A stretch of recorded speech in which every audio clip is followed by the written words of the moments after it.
अहो छे हो, ती आणि तिचा मुलगा मरून अजून पुरते 2 महिने सुद्धा नाही झाले. प्लेगचेच दिवस होते ते. काही जास्त दिवसांची गोष्ट सांगत नाहीये मी तुम्हाला.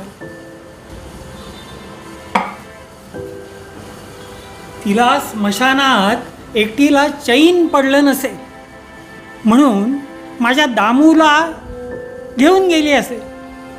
असो, ईश्वराची इच्छा. ही यमू म्हणजे माझी प्रत्यक्ष सख्खी चुलत बहीण.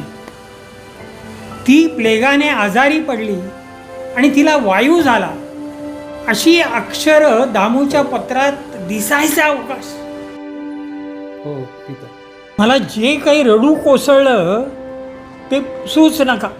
कितीतरी वेळा मनात आलं तिला जाऊन भेटावं, पण छेव नाईलाज होतं. एकतर ते प्लेगचे दिवस आणि दुसरं म्हणजे घरी इथे माझ्या नातवाचा दिवाळ सण.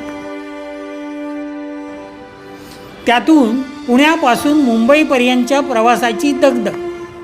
या वृद्धावस्थेत आणि दम्यानं गांजलेल्या या जीवाला कशी सहन होईल हो, तुम्हीच सांगा.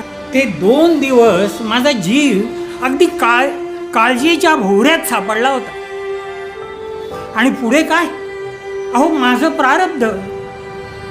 दामूच्या पत्रानंतर 4 दिवसांनी सकाळीच दामूच्या स्नेहाचं पत्र आलं की माझी यमू आणि तिचा तो दामू प्लेगच्या वणव्यामध्ये सापडून तडफडून तडफडून मेले. अहो, दुःखाचा नुसता डोंगर कोसळला माझ्यावरती.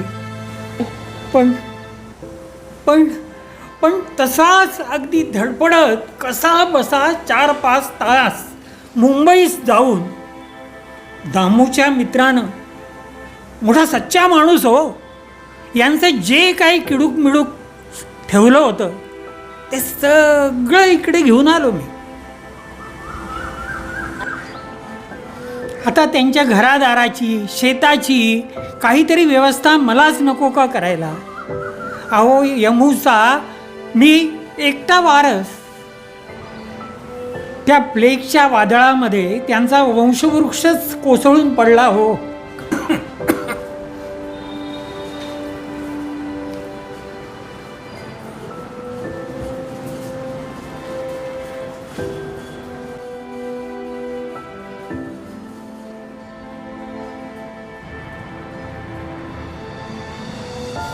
Yamu, Yamu, Yamu, Yamu.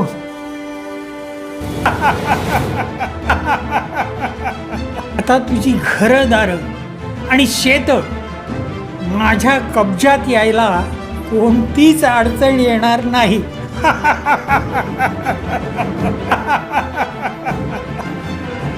Yamu, Yamu. Ha ha ha ha ha!